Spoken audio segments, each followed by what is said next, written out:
नमस्कार दोस्तों, welcome to 10x trader. मैं हूं राजेश कुमार और आज क्योंकि सैटरडे है तो मैं कुछ ऐसे स्टॉक्स के बारे में बात करने वाला हूं जो कि हमको शॉर्ट टर्म में काफी अच्छा खासा रिटर्न दे सकते हैं। तो अगर आपको उन स्टॉक्स के बारे में जानना है और आप सेफ ट्रेडिंग करना चाहते हैं तो इस वीडियो को लास्ट तक देखिएगा, आपको बहुत अच्छा खासा एजुकेशन भी मिलेगा। तो दोस्तों, आज के जो वीडियो में हम बात करने वाले सिर्फ टेक्निकल चार्ट्स के बारे में और कुछ ऐसे स्टॉक्स जो कि शॉर्ट टर्म में अच्छा खासा रिटर्न दे सकते हैं और भी कुछ जिनमें पॉजिटिव रीजंस है जिसके वजह से स्टॉक काफी अच्छा खासा ऊपर दिखा सकता है। तो पहला स्टॉक हम लोग का है KM शुगर, आप यहाँ पे देख सकते हैं और इस चार्ट में आपको क्लियरली दिखाई दे रहा होगा कि स्टॉक एक अच्छा खासा रेंज में फंसा हुआ था।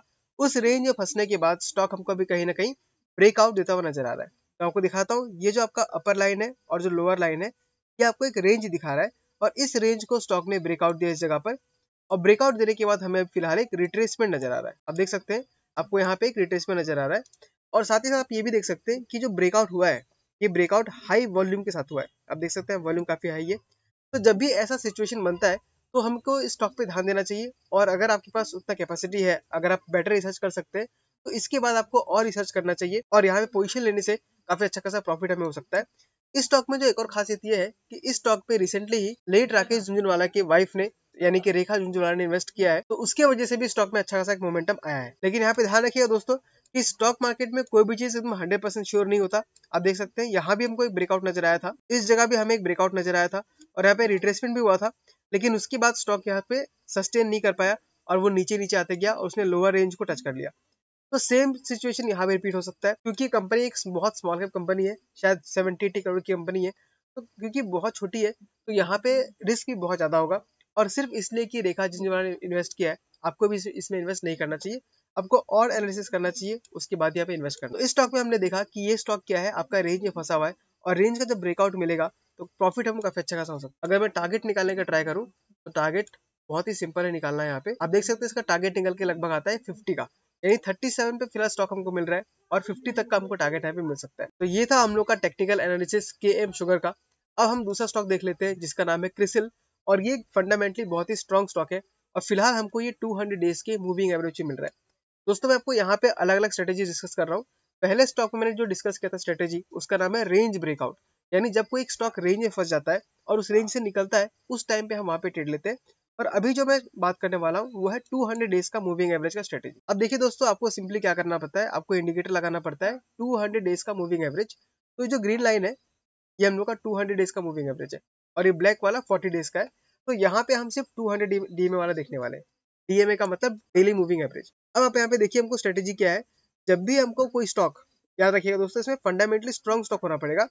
वो स्टॉक 200 डीएमए के पास या 200 डीएमए के नीचे आता है तब हमको वहां पे बाइंग करना स्टार्ट करना है। तो ये आपका एक लंबा स्विंग ट्रेडिंग स्ट्रेटेजी होगा क्योंकि इसमें आपको शॉर्ट टर्म में रिटर्न नहीं आता, लेकिन आप टाइम अगर देंगे अच्छा खासा 2-3 महीना 3-4 महीना तो आपको अच्छा खासा रिटर्न आ सकता है। यहाँ पे देख लेते हैं, एक बार इस जगह पे स्टॉक नीचे आया था, एक बार यहाँ पे 200 डीएमए को टच किया, एक बार यहाँ पे टच किया, इस जगह पे इसने 200 डीएमए को ब्रेक कर दिया, यहाँ पे फिर 200 डीएमए के आसपास मिल रहा है, यहाँ एक बार हमको मौका मिला और आज फिर हमको यहाँ मौका मिल रहा है 200 डीएमए के आसपास। अब हम देखते हैं कि जब जब यहाँ पे हम बाय करते तो हमको रिटर्न कितना का मिल सकता था। पहली बार अगर आप बाय करते तो आपको लगभग 40% का रिटर्न मिलता 70 डेज के अंदर। दूसरी बार बाय करते तो आपको लगभग 14% का मिलता 17 डेज के अंदर। तीसरी बार आपको मौका मिलता है 13% कमाने का और यहाँ पे आपको थोड़ा बहुत लॉस हो रहा होता, लेकिन अगेन आपको ये 252 डेज के अंदर 24% का रिटर्न दे ही देता। नेक्स्ट जब यहाँ पे 200 डीएमए पे आया तो आपको अगेन 33% का रिटर्न मिला और अब वापस से आपको 200 डीएमए के पास मिल रहा है और यहाँ से अगर वो प्रीवियस हाई को भी टच करता है तो लगभग हमको 22% का रिटर्न मिल सकता है।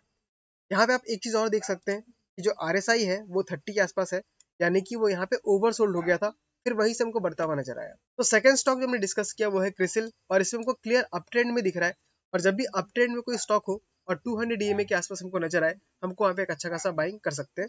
तो सेकंड स्टॉक क्रिसिल है, आप जाके चेकआउट कर सकते हैं। चलिए दोस्तों, बढ़ते हैं अपने तीसरे स्टॉक की तरफ जिसका नाम है IRCTC। अब इसके बारे में तो आप सब जानते हैं कि फंडामेंटली कितना स्ट्रॉन्ग है, कितना बड़ा मोनोपोली है, लेकिन इस स्टॉक ने एक अच्छा खासा रनअप देने के बाद बहुत लंबा कंसोलिडेशन करके दिखाया।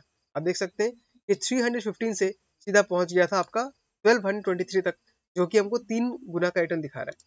उसके बाद स्टॉक एक कंसोलिडेशन में आ गया और यहाँ पे इसने बनाया एक राउंडिंग बॉटम, या हम इसको कप एंड हैंडल भी बोल सकते हैं। देख सकते हैं यहाँ पे, अब देख सकते हैं आपका यहाँ पे एक राउंडिंग बॉटम बनते हुए नजर आया है और उसके बाद स्टॉक ने यहाँ पे कहीं ना कहीं आपको ब्रेकआउट भी दिया है। देख सकते हैं कि हॉरिजॉन्टल लाइन आपका एक बहुत बड़ा रेजिस्टेंस था, इस रेजिस्टेंस को यहाँ ब्रेकआउट मिला, इस जगह पे ब्रेकआउट मिला और ब्रेकआउट मिलने के बाद स्टॉक वापस से यहाँ पर कहीं ना कहीं सपोर्ट लेता हुआ नजर आ रहा है। तो यहाँ पे हम देख सकते हैं, यहाँ पे हमको एक लंबा कंसोलिडेशन के बाद ब्रेकआउट देखने के लिए मिला है और हमें यहाँ पे एक राउंडिंग पैटर्न भी बनता हुआ नजर आ रहा है। अब अगर हम टारगेट निकालने का ट्राई करें तो कप एंड हैंडल का टारगेट कैसे निकालते हैं, इसका जो लोवेस्ट पॉइंट है वहां से लेके जो इसका जो नेक है, जो रेजिस्टेंस वहां तक जाइए और इसको टारगेट का पुट कर दीजिए यहाँ पे। अब देख सकते हैं टारगेट इसका लगभग 1400 के आसपास का निकल के आ रहा है। तो यहाँ से अगर मैं कैलकुलेशन करूँ तो 1400 का मतलब है आपको लगभग 50% तक का रिटर्न मिल सकता है, जो कि अगेन एक बहुत ही बढ़िया अपॉर्चुनिटी। तो दोस्तों हमने यहाँ पे 3 स्टॉक्स के बारे में देखा। पहले स्टॉक में हमको रेंज बाउंड ट्रेडिंग के बारे में चला, दूसरे में हमको 200 डेज का मूविंग एवरेज के बारे में पता चला और तीसरे स्टॉक में हमको दिख रहा है कि स्टॉक ने एक अच्छा खासा कंसोलिडेशन के बाद एक राउंडिंग बॉटम बनाया है और राउंडिंग बॉटम के साथ हमको एक ब्रेकआउट भी देखने को मिला है।